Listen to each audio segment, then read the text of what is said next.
ਇਹਨਾਂ ਨੂੰ ਇਹ ਤੁਹਾਡੇ ਵਾਲਾ ਚੈਨਲ ਤਾਂ ਬਹੁਤ ਚੁੱਭਦਾ ਤੇ ਖਾਸ ਕਰਕੇ ਟਵਾਣਾ ਸਾਹਿਬ ਜੀ। ਪਰ ਲੋਕਾਂ ਨੂੰ ਸਰ ਹੁਣ ਦੇਖੋ ਉਹਦੇ ਵੇਲਾ ਇਸ ਚੈਨਲ ਦੇ ਹੱਕ 'ਚ ਖੜਨ ਦਾ ਹੁਣ ਸੂਈਆਂ ਫਿੱਟ ਕਰਾਉਣ ਗਲੋਬਲ ਪੰਜਾਬ ਟੀਵੀ ਤੇ ਜੇ ਸਾਰੀ ਦਿਹਾੜੀ ਇਹ ਖੇਲਦਾ ਹੀ ਵੇਖੀ ਜਾਣੀ ਫਿਰ ਇਹਨਾਂ ਦੀ ਮਰਜ਼ੀ। ਮੇਰੇ ਵਰਗੇ ਅਨਪੜ੍ਹ ਬੰਦੇ ਨੂੰ ਪਤਾ ਕਿਵੇਂ ਅਸੀਂ ਲੁੱਟੇ ਜਾ ਰਹੇ ਹਾਂ, ਸੁੱਟੇ ਜਾ ਰਹੇ ਹਾਂ। ਜੋ ਵੀ ਪੱਤਰਕਾਰ ਇਸ ਤਰ੍ਹਾਂ ਦੀ ਹਿੰਮਤ ਕਰਦਾ ਫਿਰ ਉਸੇ ਪੱਤਰਕਾਰ ਨੂੰ ਨਿਸ਼ਾਨਾ ਬਣਾ ਲਿਆ ਜਾਂਦਾ ਤਾਂ ਜੋ ਉਸ ਪੱਤਰਕਾਰ ਦੀ ਆਵਾਜ਼ ਨੂੰ ਦਬਾਇਆ ਜਾ ਸਕੇ ਤੇ ਜਿਹੜੇ ਉਸ ਪੱਤਰਕਾਰ ਨੂੰ ਦੇਖ ਕੇ ਸਾਡੇ ਵਰਗੇ ਪੱਤਰਕਾਰ, ਮੇਰੇ ਵਰਗੇ ਪੱਤਰਕਾਰ ਅੱਗੇ ਆ ਕੇ ਕੁਝ ਬੋਲਣ ਦੀ ਹਿਮਾਕਤ ਕਰਦੇ ਨੇ ਤੇ ਉਹ ਵੀ ਡਰ ਜਾਣ।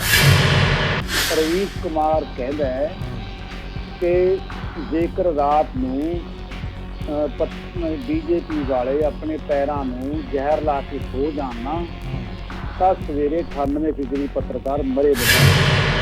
ਜੇਕਰ ਇਹੋ ਜਿਹੇ ਪੱਤਰਕਾਰ ਅਸੀਂ ਪੈਦਾ ਕਰ ਲਏ ਆ ਨਾ ਰਾਓ ਜੀ, ਵੀ ਆਪਣਾ ਸਾਡੇ ਪੈਰ ਹੀ ਫੜਨੇ, ਉਹਨਾਂ ਨੇ ਲੀਡਰਾਂ ਦੇ ਜਾ ਕੇ ਚਮਕੀ ਮਾਰਨੀ ਆ, ਪਹਿਲਾਂ ਉਹਦੇ ਪੈਰ ਫੜਨੇ ਆ, ਗੋਡੇ ਫੜਨੇ ਆ, ਫਿਰ ਬਾਅਦ ਸਵਾਲ ਪੁੱਛਣਾ ਤੇ ਫਿਰ ਤੁਸੀਂ ਕੀ ਆਸ ਰੱਖ ਸਕਦੇ ਹੋ ਕਿ ਆਮ ਲੋਕਾਂ ਦੀ ਗੱਲ ਪੱਤਰਕਾਰ ਕਰੂਗਾ। ਜੇਕਰ ਦੂਜੇ ਪਾਸੇ ਕੋਈ ਸਰਮਾਏਦਾਰ ਆ, 4 ਪੈਸੇ ਖਰਚਣ ਵਾਲਾ ਬੰਦਾ ਤਾਂ ਮੀਡੀਆ, ਮੈਂ ਦੇਖਿਆ ਵੀ 98% ਮੀਡੀਆ ਨੂੰ ਉਹ ਆਪਣੇ ਪੱਖ ਵਿੱਚ ਕਰ ਲੈਂਦਾ। ਗਰੀਬ ਦੀ ਧੀ ਦੀ ਰੇਪ ਦੀ ਕਹਾਣੀ ਦੱਬ ਕੇ ਰਹਿ ਜਾਂਦੀ। ਧਰਮਿੰਦਰ ਤਾਂ ਵੈਸੇ ਇਹ ਜੀ ਕੰਮ ਕਰਦਾ ਨਹੀਂ, ਪਰ ਕਦੇ ਕਰਨਾ ਤਾਂ ਹੋਵੇ ਮੈਂ ਸਾਰਾ ਗੌਰ ਨਾਲ ਸੁਣਿਆ। ਲੋਕਾਂ ਦੀਆਂ ਕਾਲਾਂ ਵੀ ਉਹਨੂੰ ਆ ਰਹੀਆਂ ਨੇ ਤੇ ਸਾਰਾ ਕੁਝ ਕਰ ਰਿਹਾ, ਆਪਣਾ ਉਹਨੂੰ ਹੈਂਡਲ ਵੀ ਕਰ ਰਿਹਾ। ਪਰ ਮੈਨੂੰ ਉਸ ਪ੍ਰੋਗਰਾਮ ਦੇ ਵਿੱਚ ਕੋਈ ਰਾਣਾ ਜੀ ਬਾਰੇ, ਕੋਈ ਰਾਣਾ ਜੀ ਕੋਈ ਸਾਡੇ ਦੁਸ਼ਮਣ ਨਹੀਂ ਹੈਗੇ। ਰਾਣਾ ਜੀ ਸਾਡੇ ਅੱਛੇ ਸਾਡੇ ਪੋਲੀਟੀਸ਼ੀਅਨ ਹੈਗੇ ਆ, ਅੱਗੇ MLA ਹੈਗੇ ਆ ਤੇ ਸਾਡੇ ਉਹਦੇ ਨਾਲ ਕੋਈ ਦੁਸ਼ਮਣੀ ਨਹੀਂ ਹੈਗੀ। ਪਰ ਜਦੋਂ ਰਾਣਾ ਜੀ ਦੇ ਖਿਲਾਫ ਬੋਲੇ ਸੀਗੇ ਮਜੀਠੀਆ ਹੋਰੀ, ਉਦੋਂ ਵੀ ਤਾਂ ਪੱਤਰਕਾਰਾਂ ਨੇ ਉਹਨਾਂ ਦੇ ਪੱਖ ਤੇ ਖੜੇ ਹੋ ਕੇ ਆਵਾਜ਼ ਬੁਲੰਦ ਕੀਤੀ ਸੀ। ਬਿਲਕੁਲ ਰਾਣਾ ਜੀ ਨੂੰ ਵਿਧਾਨ ਸਭਾ ਦੇ ਵਿੱਚ ਬਿਕਰਮ ਮਜੀਠੀਆ ਨੇ ਕਿਤਨਾ ਗਲਤ ਬੋਲਿਆ ਸੀ, ਇਹ ਤਾਂ ਰਿਕਾਰਡ 'ਚ ਪਿਆ। ਤੇ ਉਹ ਉਦੋਂ ਨਹੀਂ ਬੋਲੇ। ਰਾਣਾ ਜੀ ਪਤਾ ਨਹੀਂ ਕਿਹੜੀਆਂ ਗੱਲਾਂ 'ਚ ਹੈਗੇ ਨੇ। ਉਹ ਤਕਰੀਬਨ 70-80 ਕਰੋੜ ਦੀ ਪ੍ਰਾਪਰਟੀ ਇਹਨਾਂ ਕੋਲ ਵੱਧਦੀ ਹੈ ਮੇਰੇ ਖਿਆਲ 'ਚ। ਵੱਡੇ ਅਮੀਰ ਬੰਦੇ ਆ ਤੇ ਉਹਨਾਂ ਅਮੀਰ ਬੰਦਿਆਂ ਨੂੰ ਇਹੋ ਜਿਹੇ ਨਿੱਕੇ ਮੋਟੇ ਮਾਮਲਿਆਂ ਦੇ ਵਿੱਚ ਆ ਕੇ ਕੋਈ ਨਹੀਂ ਉਹਨੂੰ ਇਹੋ ਜਿਹੀ ਗੱਲ ਕਹੇ। ਜੇ ਪੱਤਰਕਾਰਾਂ ਦਾ ਕੰਮ ਹੁੰਦਾ ਸਿਆਸੀ ਲੋਕਾਂ ਦੀ ਤੁਲਨਾ ਆਲੋਚਨਾ ਕਰਨਾ, ਉਹਦਾ ਕੰਮ ਹੈਗਾ। ਨਹੀਂ, ਮੈਨੂੰ ਕੋਈ ਮੁੱਖ ਮੰਤਰੀ ਪੰਜਾਬ ਤੋਂ ਕੋਈ ਬਹੁਤ ਉਮੀਦ ਨਹੀਂ ਹੈਗੀ ਵੀ ਆਪਾਂ ਬਹੁਤ ਵੱਡਾ ਸਾਡੇ ਪੱਖ ਤੇ ਭੁਗਤ ਜਾਣਾ ਉਹਨੇ, ਕਿਉਂਕਿ ਅਸੀਂ DGP ਸਾਹਿਬ ਨੂੰ ਪਹਿਲਾਂ ਦੇ ਆਏ ਹਾਂ ਦਰਖਾਸਤ, ਉਹਦਾ ਵੀ ਕੋਈ ਸਾਰਥਕ ਸਾਹਮਣੇ ਨਤੀਜਾ ਨਹੀਂ ਆਇਆ। ਤੇ ਸਾਨੂੰ ਮੁੱਖ ਮੰਤਰੀ ਸਾਹਿਬ ਵੱਲੋਂ ਤਾਂ ਇਹ ਆਸ ਕਰਾਂਗੇ, ਸਾਡੇ ਪਟਿਆਲੇ ਦੇ ਮੁੱਖ ਮੰਤਰੀ ਸਾਹਿਬ ਹੈਗੇ ਆ ਤੇ ਪਟਿਆਲੇ ਦੇ ਉਹਨਾਂ ਦੀ ਧਰਮ ਪਤਨੀ MP ਹੈਗੀ ਆ, ਉਹਨੇ ਵੀ ਮੰਗ ਪੱਤਰ ਦਿੱਤਾ ਹੈਗਾ। ਸਵਾਗਤ ਹੈ ਜੀ ਸਾਰੇ ਦਰਸ਼ਕਾਂ ਦਾ ਇੱਕ ਵਾਰ ਫਿਰ ਤੋਂ ਪ੍ਰੋਗਰਾਮ ਗਲੋਬਲ ਗੱਲਬਾਤ ਦੇ ਵਿੱਚ। ਇਸ ਸਮੇਂ ਇਸ ਪ੍ਰੋਗਰਾਮ ਨੂੰ ਤੁਸੀਂ ਗਲੋਬਲ ਪੰਜਾਬ TV ਅਤੇ ਚੈਨਲ ਪੰਜਾਬੀ TV ਤੇ ਦੇਖ ਰਹੇ ਹੋ ਤੇ ਨਾਲ ਇਸ ਦਾ ਸਾਡਾ ਜੋ ਫੇਸਬੁੱਕ ਪੇਜ ਹੈ ਗਲੋਬਲ ਪੰਜਾਬ TV ਦਾ, ਉਸ 'ਤੇ ਫੇਸਬੁੱਕ ਪੇਜ ਉੱਪਰ ਵੀ ਤੁਸੀਂ ਲਾਈਵ ਇਸ ਪ੍ਰੋਗਰਾਮ ਦੇ ਨਾਲ ਜੁੜ ਸਕਦੇ ਹੋ। ਬਹੁਤ ਸਾਰੇ ਜਿਹੜੇ ਤੁਹਾਡੇ ਕਮੈਂਟਸ ਨੇ ਉਹ ਸਾਡੇ ਤੱਕ ਪਹੁੰਚੇ ਨੇ, ਜੋ ਅਸੀਂ ਵਿਸ਼ਾ ਅੱਜ ਉਠਾਇਆ ਸਰਦਾਰ ਪਰਮਿੰਦਰ ਸਿੰਘ ਟਵਾਣਾ ਹੋਰਾਂ ਦੇ ਨਾਲ, ਜਿਸ ਤਰੀਕੇ ਦੇ ਨਾਲ ਉਹਨਾਂ ਦੀ ਆਵਾਜ਼ ਨੂੰ ਦਬਾਉਣ ਦੀ ਹੁਣ ਕੋਸ਼ਿਸ਼ ਕੀਤੀ ਜਾ ਰਹੀ ਹੈ। ਇਹ ਸਾਨੂੰ ਸਭ ਨੂੰ ਪਤਾ ਹੈ ਕਿ ਜਦੋਂ ਵੀ ਕੋਈ ਪੱਤਰਕਾਰ ਸੱਚ ਬੋਲਣ ਦੀ ਹਿਮਾਕਤ ਕਰਦਾ ਤੇ ਫਿਰ ਕਿਵੇਂ ਨਾ ਕਿਵੇਂ ਕਾਨੂੰਨ ਦੇ ਦਾਅ ਪੇਚ ਲਿਆ ਕੇ ਵਰਤ ਕੇ ਫਿਰ ਉਹਨਾਂ ਨੂੰ ਜਿਹੜਾ ਮਾਨਸਿਕ ਤੌਰ ਤੇ ਜਿਹੜਾ ਤੰਗ ਪਰੇਸ਼ਾਨ ਕਰਨਾ ਸ਼ੁਰੂ ਕਰ ਦਿੱਤਾ ਜਾਂਦਾ ਤਾਂ ਜੋ ਉਹ ਵਿਅਕਤੀ, ਉਹ ਪੱਤਰਕਾਰ ਉਸ ਕਿਸੇ ਖਾਸ ਵਿਅਕਤੀ ਦੇ ਖਿਲਾਫ ਜਾਂ ਬੋਲਣ ਤੋਂ ਹਟ ਜੇ।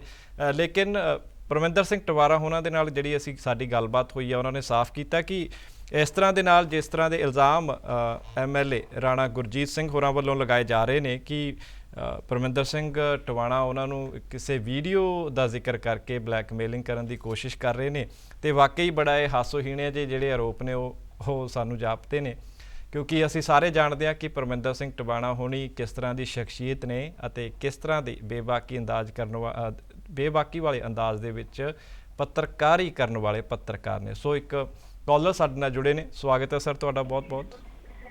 ਹਾਂਜੀ, ਸਤਿ ਸ਼੍ਰੀ ਅਕਾਲ ਸਰ। ਲਖਵਿੰਦਰ ਸਿੰਘ ਸੰਮੇ ਵਾਲੀ ਬੇਨਤੀ ਕਰਦਾ। ਸਤਿ ਸ਼੍ਰੀ ਅਕਾਲ ਲਖਵਿੰਦਰ ਸਿੰਘ ਜੀ। ਹਾਂਜੀ ਸਰ, ਬੇਨਤੀ ਹੈਗੀ, ਇਹ ਤਾਂ ਦਿਸਦਾ ਹੀ ਪਿਆ ਸੀ ਜੀ ਸਰ, ਇਹਨਾਂ ਨੂੰ ਇਹ ਤੁਹਾਡੇ ਵਾਲਾ ਚੈਨਲ ਤਾਂ ਬਹੁਤ ਚੁੱਭਦਾ ਤੇ ਖਾਸ ਕਰਕੇ ਟਵਾਣਾ ਸਾਹਿਬ ਜੀ। ਪਰ ਲੋਕਾਂ ਨੂੰ ਸਰ ਹੁਣ ਦੇਖੋ ਉਹਦੇ ਵੇਲਾ ਇਸ ਚੈਨਲ ਦੇ ਹੱਕ 'ਚ ਖੜਨ ਦਾ ਹੁਣ ਸੂਈਆਂ ਫਿੱਟ ਕਰਾਉਣ ਗਲੋਬਲ ਪੰਜਾਬ TV ਤੇ ਹਾਂ ਫਿਰ ਪਤਾ ਲੱਗੇਗਾ ਵੀ ਸੱਚ ਸੁਣਨਾ ਚਾਹੁੰਦੇ ਨੇ, ਸੱਚ ਵੇਖਣਾ ਚਾਹੁੰਦੇ ਨੇ।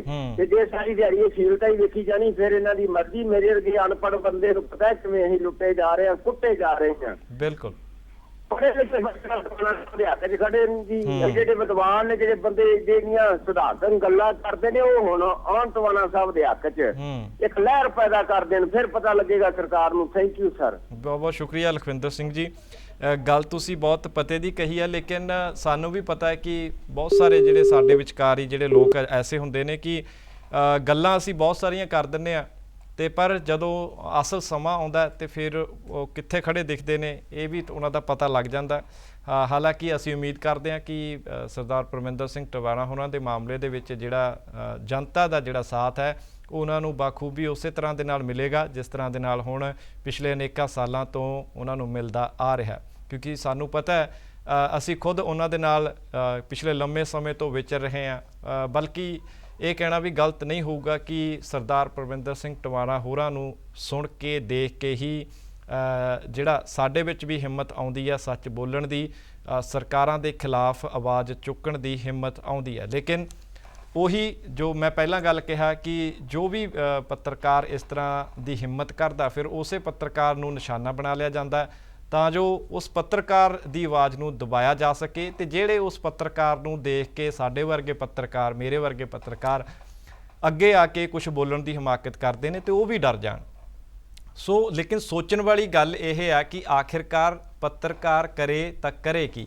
ਜੇਕਰ ਪੱਤਰਕਾਰ ਸੱਚ ਦੇ ਨਾਲ ਖੜਦਾ, ਸੱਚ ਬੋਲਦਾ, ਤਾਂ ਫਿਰ ਇਸ ਤਰ੍ਹਾਂ ਦੇ ਜਿਹੜੇ ਝੂਠੇ ਆਰੋਪ ਨੇ ਉਹਨਾਂ ਦਾ ਸਾਹਮਣਾ ਕਰਨਾ ਪੈਂਦਾ। ਕਾਨੂੰਨੀ ਦਾਅਪੇਚਾਂ ਦੇ ਵਿੱਚ ਉਸ ਪੱਤਰਕਾਰ ਨੂੰ ਫਿਰ ਫਸਾਉਣ ਦੀ ਕੋਸ਼ਿਸ਼ ਕੀਤੀ ਜਾਂਦੀ ਹੈ। ਤੇ ਲੇਕਿਨ ਜੇਕਰ ਪੱਤਰਕਾਰ ਸੱਚ ਨਾ ਬੋਲੇ, ਫਿਰ ਜਿਹੜੀ ਸਾਡੀ ਜਨਤਾ ਫਿਰ ਉਹ ਪੱਤਰਕਾਰਾਂ 'ਤੇ ਸਵਾਲ ਉਠਾਉਂਦੀ ਹੈ ਕਿ ਇਹ ਪੱਤਰਕਾਰ ਸੱਚ ਨਹੀਂ ਬੋਲ ਰਹੇ, ਝੂਠ ਦਾ ਸਾਥ ਦੇ ਰਹੇ ਨੇ। ਸੋ ਪਟਿਆਲਾ ਤੋਂ ਸੀਨੀਅਰ ਪੱਤਰਕਾਰ ਗੁਰਨਾਮ ਸਿੰਘ ਅਕੀਦਾ ਵੀ ਸਾਡੇ ਨਾਲ ਫੋਨ ਲਾਈਨ 'ਤੇ ਜੁੜੇ ਨੇ। ਇਸ ਸਮੇਂ ਪੰਜਾਬੀ ਟ੍ਰਿਬਿਊਨ ਦੇ ਵਿੱਚ ਉਹ ਸੇਵਾਵਾਂ ਆਪਣੀਆਂ ਨਿਭਾ ਰਹੇ ਨੇ ਪਿਛਲੇ ਲੰਮੇ ਸਮੇਂ ਤੋਂ। ਸੋ ਅਕੀਦਾ ਸਾਹਿਬ, ਸਵਾਗਤ ਹੈ ਜੀ ਤੁਹਾਡਾ। ਬਹੁਤ ਬਹੁਤ ਧੰਨਵਾਦ ਜੀ ਰਾਓ ਜੀ, ਸ਼ੁਕਰੀਆ ਤੁਹਾਡਾ। ਧੰਨਵਾਦ ਜੀ। ਅਕੀਦਾ ਸਾਹਿਬ, ਜਿਸ ਤਰੀਕੇ ਦੇ ਨਾਲ ਇਹ ਪੂਰਾ ਘਟਨਾਕ੍ਰਮ ਚੱਲ ਰਿਹਾ, ਤੁਹਾਡੇ ਤੋਂ ਪਹਿਲਾਂ ਸਾਡੀ ਸਰਦਾਰ ਪਰਮਿੰਦਰ ਸਿੰਘ ਟਿਵਾਣਾ ਹੋਰਾਂ ਦੇ ਨਾਲ ਵੀ ਗੱਲਬਾਤ ਹੋਈ ਹੈ ਫੋਨ 'ਤੇ। ਉਹਨਾਂ ਨੇ ਦੱਸਿਆ ਕਿ ਕਿਸ ਤਰ੍ਹਾਂ ਦੇ ਨਾਲ ਇਹ ਮਾਮਲਾ ਪਿਛਲੇ ਕੁਝ ਮਹੀਨਿਆਂ ਤੋਂ ਜਿਹੜਾ ਚੱਲਦਾ ਆ ਰਿਹਾ। ਹੁਣ ਅੱਜ ਜਿਸ ਤਰੀਕੇ ਦੇ ਨਾਲ ਤੁਸੀਂ ਸਾਰੇ ਪੱਤਰਕਾਰ ਭਾਈਚਾਰੇ ਇਕੱਠੇ ਹੋ ਕੇ ਡਿਪਟੀ ਕਮਿਸ਼ਨਰ ਨੂੰ ਇੱਕ ਮੁੱਖ ਮੰਤਰੀ ਦੇ ਨਾਂ 'ਤੇ ਜਿਹੜਾ ਮੰਗ ਪੱਤਰ ਦੇ ਕੇ ਆਏ ਹੋ, ਇਸ 'ਤੇ ਵੀ ਅਸੀਂ ਤੁਹਾਡੇ ਵਿਚਾਰ ਜਾਣਨਾ ਚਾਹੁੰਦੇ ਹਾਂ। ਲੇਕਿਨ ਸਭ ਤੋਂ ਪਹਿਲਾਂ ਕਿਉਂਕਿ ਤੁਸੀਂ ਬਹੁਤ ਲੰਬੇ ਅਰਸੇ ਤੋਂ ਪਰਮਿੰਦਰ ਸਿੰਘ ਟਿਵਾਣਾ ਹੋਰਾਂ ਦੇ ਨਾਲ ਜੁੜੇ ਹੋਏ ਹੋ, ਇੱਕ ਸਾਂਝ ਤੁਹਾਡੀ ਪੱਤਰਕਾਰਤਾ ਦੀ ਵੀ ਹੈ, ਤੇ ਬਤੌਰ ਪੱਤਰਕਾਰ ਜਾਂ ਬਤੌਰ ਕਹਿ ਲਈਏ ਕਿ ਪਟਿਆਲਾ ਤੋਂ ਸੰਬੰਧ ਰੱਖਦੇ ਹੋਏ ਤੁਸੀਂ ਪਰਮਿੰਦਰ ਸਿੰਘ ਟਿਵਾਣਾ ਹੋਰਾਂ ਬਾਰੇ ਕੀ ਕਹਿਣਾ ਚਾਹੋਗੇ ਕਿ ਕਿਸ ਤਰ੍ਹਾਂ ਦੀ ਸ਼ਖਸੀਅਤ ਹੈਗੇ ਨੇ ਉਹ?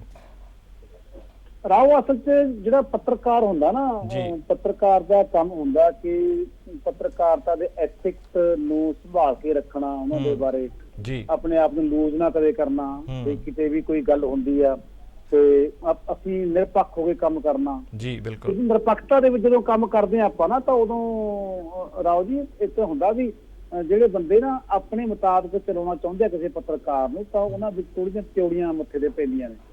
ਤੇ ਆਮ ਤੌਰ ਤੇ ਹੁੰਦਾ ਕਿ ਹਰ ਇੱਕ ਬੰਦਾ ਚਾਹੁੰਦਾ ਵੀ ਮੇਰੇ ਮੁਤਾਬਕ ਹੀ ਬੰਦਾ ਗੱਲ ਕਰੇ। ਇਹ ਸਿਰਫ ਪੱਤਰਕਾਰਾਂ ਦੀ ਗੱਲ ਨਹੀਂ, ਬਿਲਕੁਲ ਇਹ ਗੱਲ ਤਾਂ ਆਪਣੇ ਘਰ 'ਚ ਵੀ ਹੁੰਦੀ ਆ। ਕੋਈ ਵੀ ਬੰਦਾ ਹੁੰਦਾ ਜਿਹੜਾ ਕੋਈ ਕਿਸੇ ਦੇ ਖਿਲਾਫ ਬੋਲਦੇ, ਮਾੜਾ ਜਿਹਾ ਖਿਲਾਫ ਨਹੀਂ, ਮਾਮੂਲੀ ਜੀ ਗੱਲ ਵੀ ਕਿਸੇ ਦੀ ਵਿਰੋਧਤਾ 'ਚ ਕਰਦਾ ਵੀ ਏਦਾਂ ਨਹੀਂ, ਏਦਾਂ ਹੋਣੀ ਚਾਹੀਦੀ ਹੈ, ਤਾਂ ਵੀ ਗੁੱਸੇ ਹੋ ਜਾਂਦੇ ਆ। ਆਮ ਤੌਰ ਤੇ ਸੰਸਥਾਵਾਂ ਵੀ ਤਾਂ ਹੀ ਵਿਗੜਦੀਆਂ ਨੇ ਜੇ ਵਿਚਾਰਧਾਰਾ ਨਹੀਂ ਮਿਲਦੀ।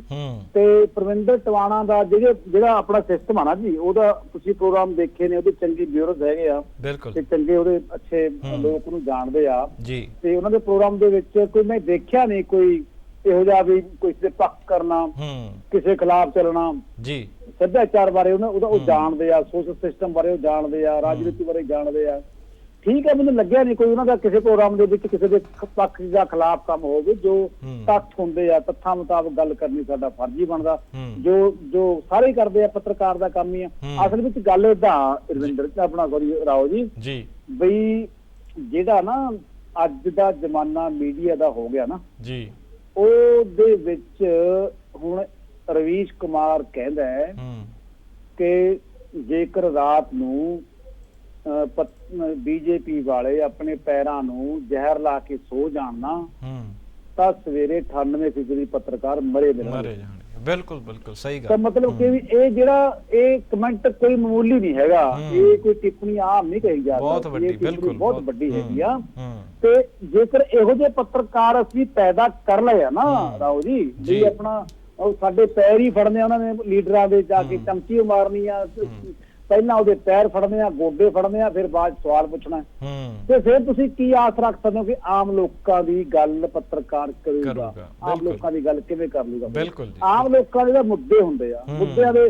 ਹੁਣ ਜੇਕਰ ਇੱਕ ਗਰੀਬ ਕੁੜੀ ਦਾ ਰੇਪ ਹੋਇਆ ਨਾ, ਜੇਕਰ ਦੂਜੇ ਪਾਸੇ ਕੋਈ ਸਰਮਾਏਦਾਰ ਆ, 4 ਪੈਸੇ ਖਰਚਣ ਵਾਲਾ ਬੰਦਾ, ਤਾਂ ਮੀਡੀਆ, ਮੈਂ ਦੇਖਿਆ ਵੀ 98% ਮੀਡੀਆ ਨੂੰ ਉਹ ਆਪਣੇ ਪੱਖ ਵਿੱਚ ਕਰ ਲੈਂਦਾ। ਗਰੀਬ ਦੀ ਧੀ ਦੀ ਰੇਪ ਦੀ ਕਹਾਣੀ ਦਬ ਕੇ ਰਹਿ ਜਾਂਦੀ ਹੈ। ਸੋ ਇਹੋ ਜਿਹਾ ਮੀਡੀਆ ਜੇਕਰ ਅਸੀਂ ਪੈਦਾ ਕਰ ਰਹੇ ਹਾਂ ਭਾਰਤ ਦੇ ਵਿੱਚ, ਬਹੁਤ ਖਤਰਨਾਕ, ਤਾਂ ਲੱਗਦਾ ਨਹੀਂ ਕਿ ਆਉਣ ਵਾਲੇ ਸਮੇਂ ਵਿੱਚ ਕੋਈ ਵਧੀਆ ਲੋਕਾਂ ਦੀਆਂ ਮੰਗਾਂ ਉੱਠਣਗੀਆਂ।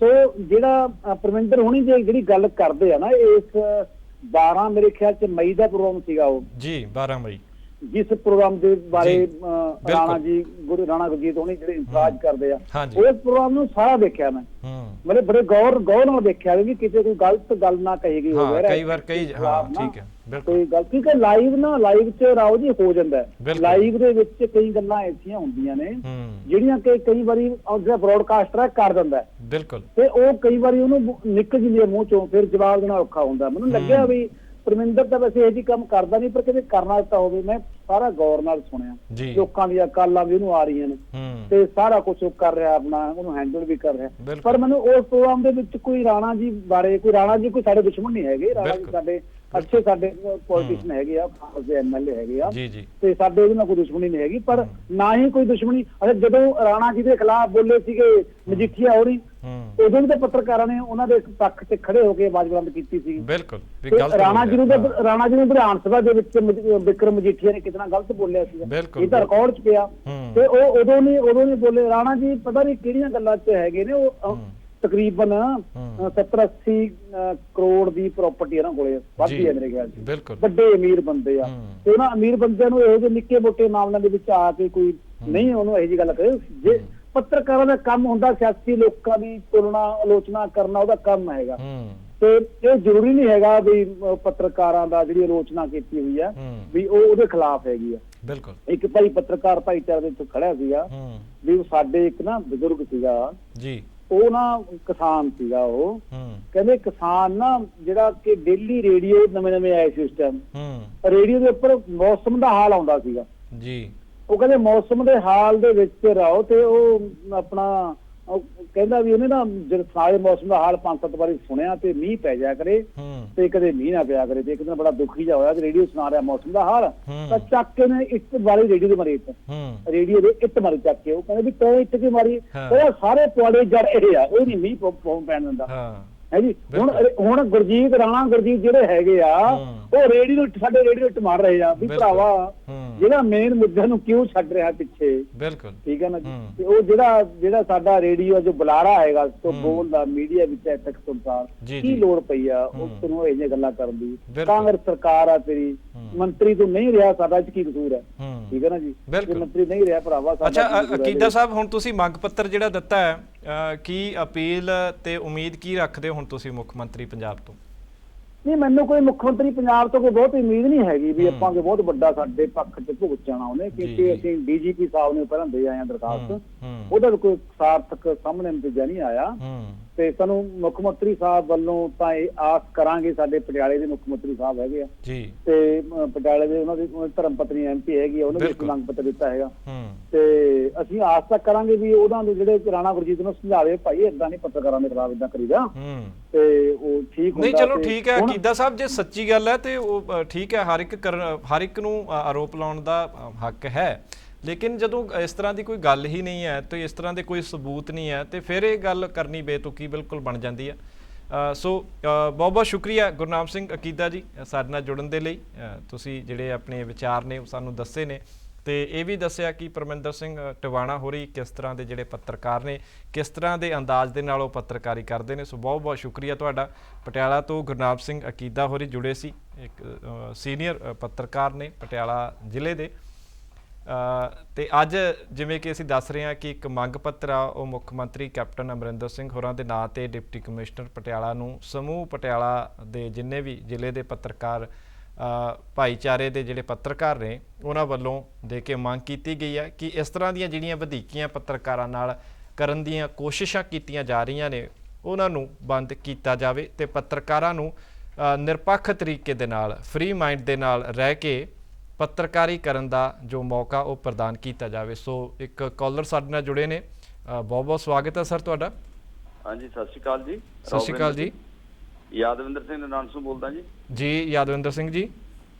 ਅੱਛਾ, ਬੇਨਤੀ ਸੀਗੀ ਵੀ ਜਿਹੜੀ ਇਹ ਟਵਾਣਾ ਸਾਹਿਬ ਦੀ ਗੱਲ ਹੋ ਰਹੀ ਆ ਨਾ, ਜੀ ਜੀ, ਰਾਣਾ ਗੁਰਜੀਤ ਵੱਲੋਂ FIR ਦੀ ਜੀ, ਇਹ ਨਾ ਉਦਣ ਜਿੱਦਣ 12 ਮਈ 2020 ਦੀ ਗੱਲ ਆ ਵੀ ਉਸ ਦਿਨ ਤਾਂ ਸਮਕਾ ਜਿਹੜੀ ਸਰੋਤੇ ਸੀਗੇ ਤੁਹਾਡੇ ਉਹ ਬਹੁਤ ਜ਼ਿਆਦਾ ਬੋਲੇ ਸੀ ਜੀ ਸ਼ਰਾਬ ਦੇ ਮੁੱਦੇ ਤੇ ਜਿਹੜਾ ਮਸਲਾ ਹੋਇਆ ਸੀਗਾ। ਬਿਲਕੁਲ ਜੀ, ਬਿਲਕੁਲ।